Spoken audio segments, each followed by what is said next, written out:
back to the NC State Insider Podcast. I'm your host and lead beat writer, Tucker Sennett, joining you here today for what will be the second to last game day preview of the 2025 season for NC State football.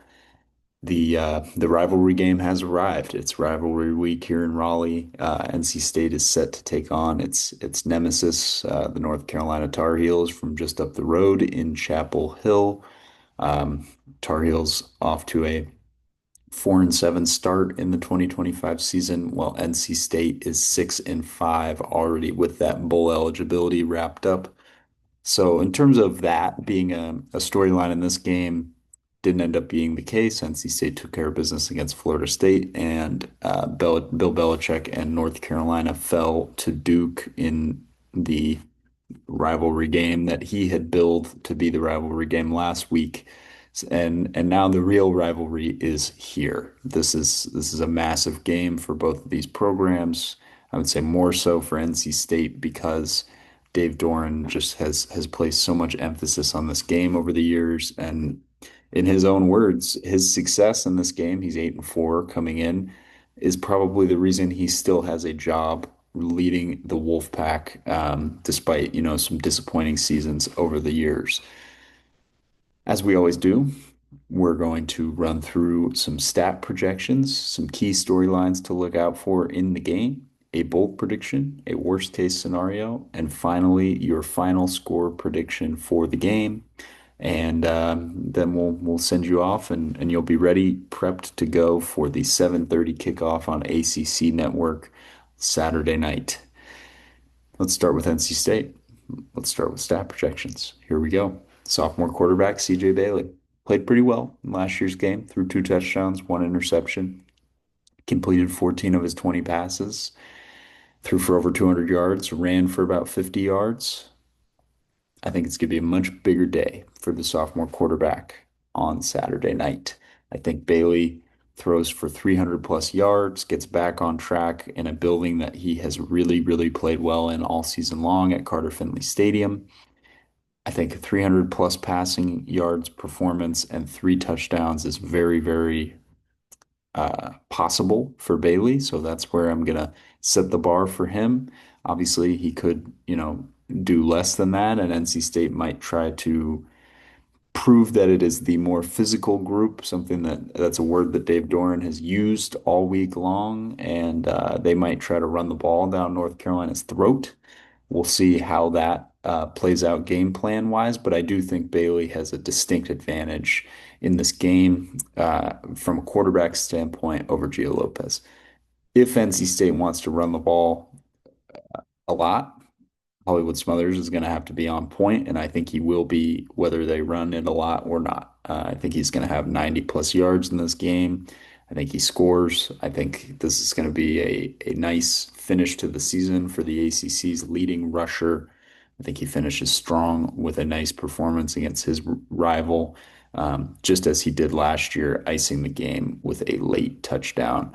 As for the receiving action, I think Justin Jolie continues his strong finish to the season, maybe with 5 or 6 catches for 60 plus yards and a score in this one. And then finally, I think the sophomore wide receiver, Terrell Anderson, also finishes the season strong. He was high on Bill Belichick's list on the scouting report that he provided the media with earlier in the week. I think Anderson catches 4 or 5 passes for 50 plus yards and a score. Moving to North Carolina, their offense has not been particularly stellar throughout the season. They've struggled to score with any sort of consistency or efficiency.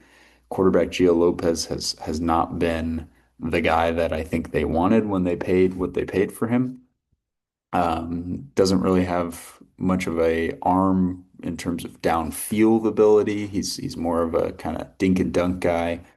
So I think he throws for about 175 yards, 1 touchdown, and an interception at least in this game. We'll see, how he handles NC State's somewhat weak defense, but they are coming off a really, really impressive performance against Florida State. I do think and UNC has some strength at running back. I think Damon June can be a problem for this NC State defense that has really struggled to contain the rushing attack at times this season. I think he rushes for 50 plus yards, and I think Davion Goss adds between 35 and 50 yards in this one as well. Those are your stat projections. Let's move on to the storylines. In terms of the emotion of this game and the emotions of both teams, NC State has been done a pretty good job avoiding any sort of, outburst like they had in the Military Bowl last season. Whereas UNC has really struggled with like personal foul penalties and penalties in general. They had a really bad outing in that regard against Duke. And Belichick listed that as a thing that really needs to be better if they want to have a chance to beat NC State.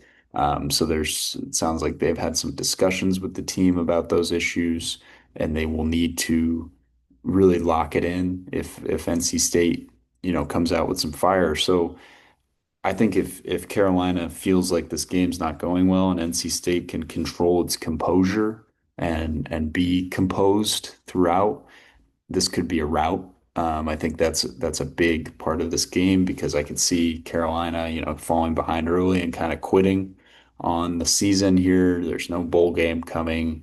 You're getting blown out by your arch rival.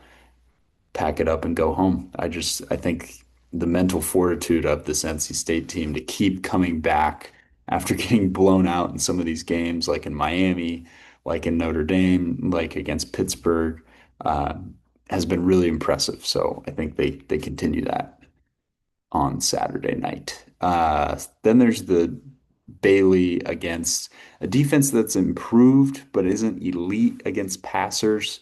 UNC's averaging 225.9 yards per game through the air.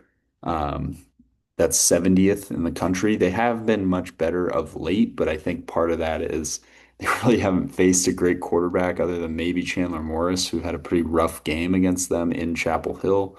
This obviously won't be in Chapel Hill, so Bailey should be a little bit more comfortable in his home building. Although North Carolina is only averaging 24.6 points per game. Again, partially deflated number because of who they've played with the wins over Charlotte, the win over Richmond, the win over Syracuse, who couldn't move the ball at all, the win over uh, the win over Stanford, another team that really struggled to move the ball. So I think Bailey, can take advantage of this pretty young pass defense as long as the offensive line holds up against their pretty good edge rushers. They get a lot of sacks, they get after the quarterback, and if the line is healthy, which the initial injury report or availability report, excuse me, did indicate that NC State should be fairly healthy on the offensive line, that could go a long way for this Wolfpack team. The Belichick versus Doran thing is interesting as well because, these are two guys that clearly have a lot of respect for one another. A lot of players have come through NC State and went to play for Belichick. You got Jacoby Brissett, you got Joe Tooney, you got Jacoby Myers. I'm sure there's more down the list, but those are kind of the big three. So these two have known each other for a long time. They've been very cordial, discussing each other throughout the week. Dave has had his beefs with North Carolina in the past, obviously with the incident a couple years ago in the locker room. But I think there is some respect. However, I think Doran certainly would rightfully have a chip on his shoulder, given all the attention that North Carolina football got over the offseason compared to what he had what the stuff that he dealt with during this season, and then also just kind of the ignorance towards his NC State program when North Carolina has arguably had one of the worst seasons in college football, both on and off the field in terms of drama, in terms of just what this team looks like, because they really just in a couple of those games invented new ways to lose. So I think there's certainly a chip on Doran's shoulder. We'll see if he can get my next storyline, his fifth in a row over the Tar Heels. Doran is trying to join a pretty exclusive group of two coaches who are the only NC State coaches to get 5 wins in a row in the rivalry matchup. That would be Dick Sheridan and Tom O'Brien. And again, I said this at the beginning of the episode, but Doran credits this his success in this rivalry and his emphasis on it as a major reason he still has this job, as a major reason he hasn't left for any other job. He really has a passion for this rivalry. He loves beating Carolina. He'd love nothing more than to join that group. Bold prediction time. Here we go.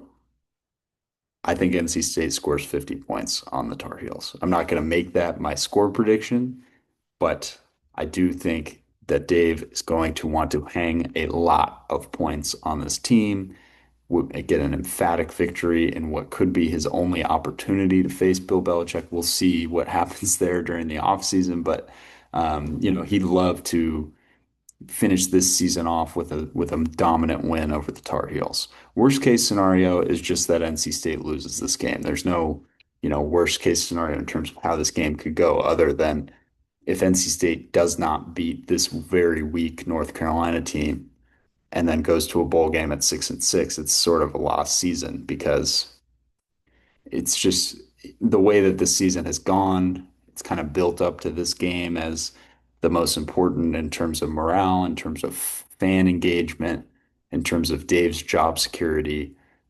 All of those things matter. And a win in this one would go a long way into putting a band-aid on any toxicity there was during the season and, boost the morale around this program. So that brings me to the score prediction. Here we go. I think NC State beats North Carolina 42-14. The defense comes back to life again here for the second week in a row. The offense is firing on all cylinders in this one. And NC State throttles the Tar Heels to get a seventh win on the season and goes to a bowl game with a record of 7-5. That's all I got for the game day preview. If you want more written stuff, go ahead and follow me on Twitter at Senate Tucker on X. You can also follow the website on Twitter at Wolfpack on SI. And of course, get daily episodes of the NC State Insider Podcast on the Sports Videos on SI YouTube channel. We'll see you tomorrow.